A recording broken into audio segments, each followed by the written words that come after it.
Em primeiro lugar, parece-me importante destacar a diversidade do que designamos por cultura.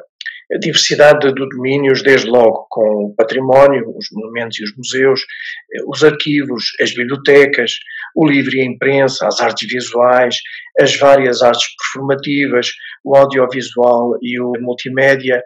Diversidade que se alarga se tivermos em conta também as funções, desde a criação à recepção, passando pela distribuição. Se alargam ainda se nos referirmos ao setor cultural e criativo ou se tivermos em conta os setores económicos em presença, o setor público, o setor privado lucrativo e o setor privado não lucrativo ou terceiro setor com muito peso também na cultura. Se tivermos também em conta os níveis de cultura, cultura cultivada, cultura popular, para simplificar, se tivermos também a multiplicidade de agentes sociais envolvidos nestas várias áreas e domínios culturais. Ou seja, a crise devido ao Covid-19 na cultura faz sentir em múltiplos planos. Era muito este o ponto que queria destacar desde logo.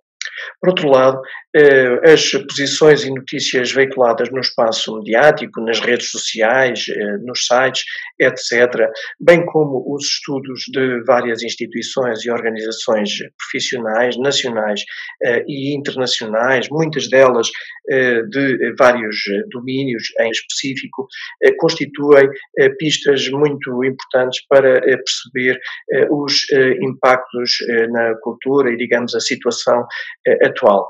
São talvez ainda muito marcadas pelas necessárias respostas económicas e sua urgência e as preocupações de autossustentação, também de avaliação dos impactos económicos, no sentido de informar e também de exigir medidas de apoio por parte dos governos. No plano internacional, a atual situação devido à crise do Covid-19, embora variando em escala, tem, penso, muitos pontos em comum. A paragem precoce e generalizada, estagnação das receitas, incerteza quanto a contratos e compromissos firmados. Por outro lado, disponibilização de conteúdos livres online, apoios públicos e privados aos artistas e outros profissionais da cultura, entre outras medidas.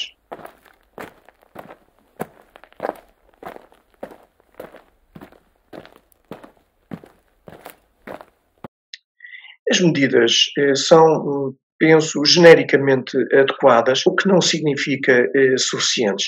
Destaco as várias respostas aos problemas identificados, com preocupação pelos mais vulneráveis, no setor privado e com condições precárias de trabalho, situações muito comuns na cultura.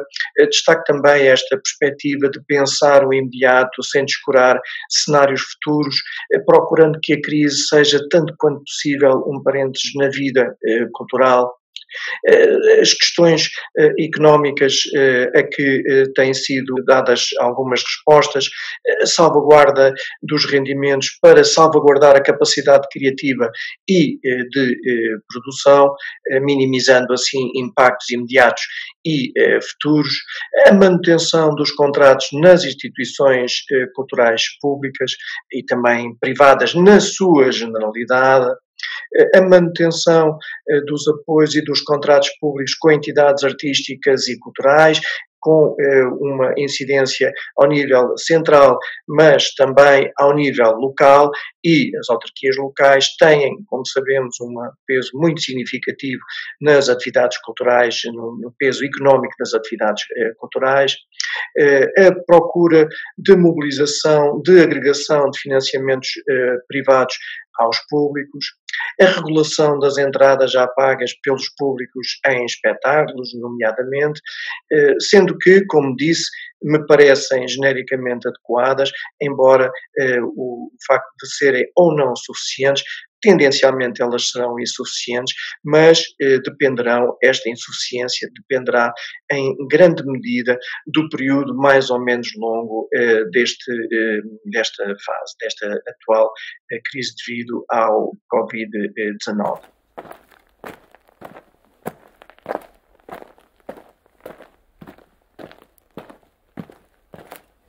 As mudanças existirão, seguramente. Uma delas tem a ver com a maior importância do digital nos vários domínios.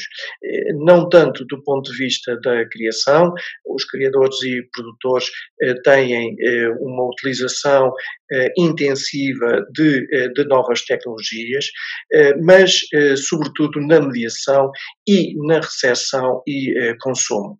Destaco aqui as questões do consumo. Claro, nós estamos com uma recepção ou com possibilidades de recepção acrescidas pelas disponibilidades de conteúdos online, mas o problema que se coloca aqui é o problema da retribuição do trabalho artístico e cultural, no sentido de permitir que haja, digamos, uma autossustentação e que permita que haja uma continuidade da criação no sentido da oferta. Este aspecto parece-me talvez mais notório no domínio das artes do espetáculo. Por outro lado, a necessária contenção nos momentos festivos, nos momentos de efervescência coletiva que caracterizam muitos dos eventos culturais, em particular na cultura popular. Na perspectiva dos grupos, dos coletivos, dos eventos de massas, e feitos ao nível da retração e eventualmente talvez menos sentidos na cultura cultivada, normalmente mais contida em termos de quantidade.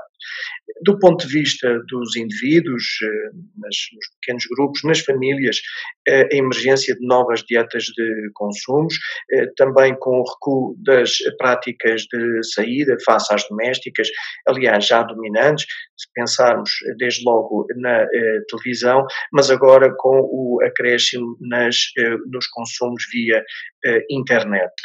Mudanças também nas relações de sociabilidade entre os indivíduos e nas implicações que terá nos eventos culturais, que são naturalmente propensos a contextos sociais desta natureza.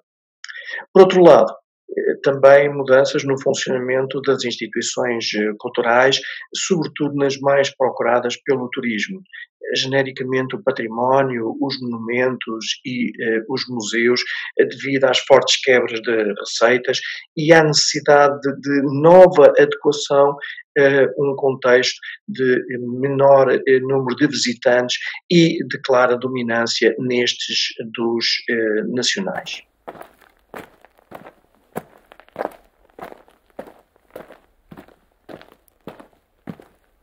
Bem, como investigador, parece-me importante destacar a necessidade de melhorar o conhecimento científico sobre a área da cultura nos seus múltiplos planos.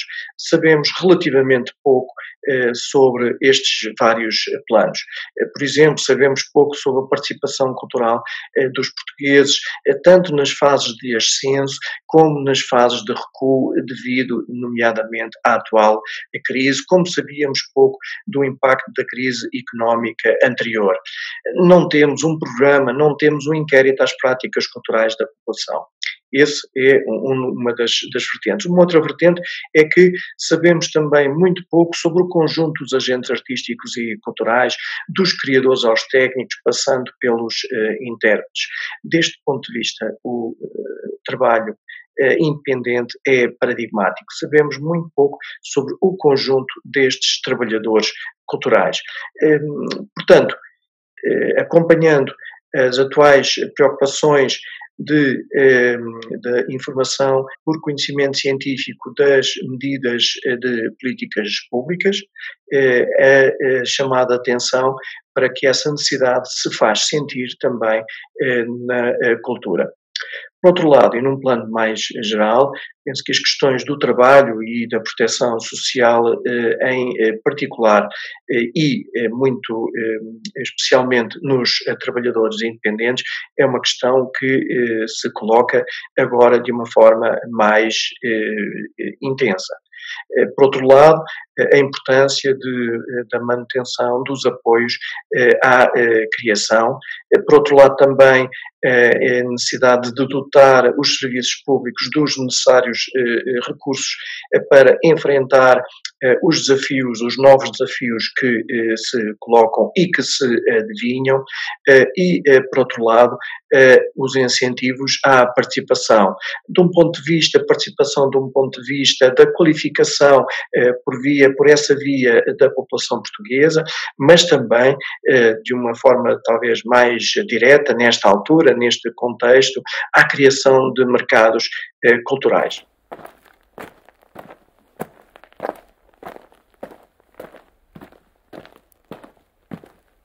A escolaridade, é sabido, é o principal fator de desigualdades no acesso à cultura.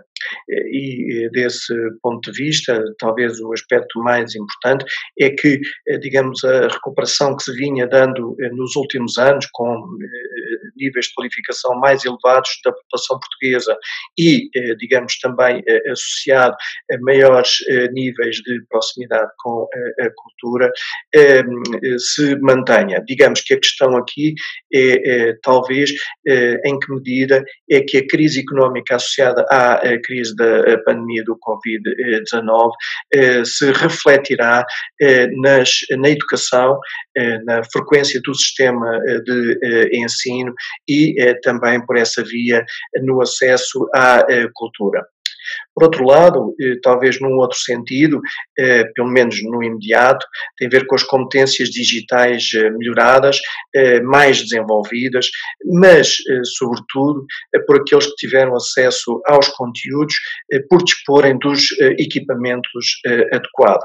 E sabemos que isso não se tem revelado fácil para uma parte importante das famílias, em que as questões de concurso, de concorrência de equipamentos para dar sequência às várias necessidades, aos vários usos requeridos, culturais, profissionais, de ensino, se têm revelado algo difíceis. Portanto, impactos diferentes, por um lado de melhoria, por outro lado de dificuldades acrescidas, o que quer dizer também acréscimo de desigualdades desse ponto de vista.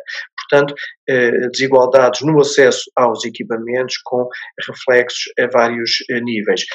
Também, por outro lado, desigualdades que se podem adivinhar devido à distância social ou distância física e as suas implicações nas ofertas em eventos presenciais, na sua disseminação pelo território nacional e de que forma é que isso pode levar a desigualdades territoriais no acesso à cultura.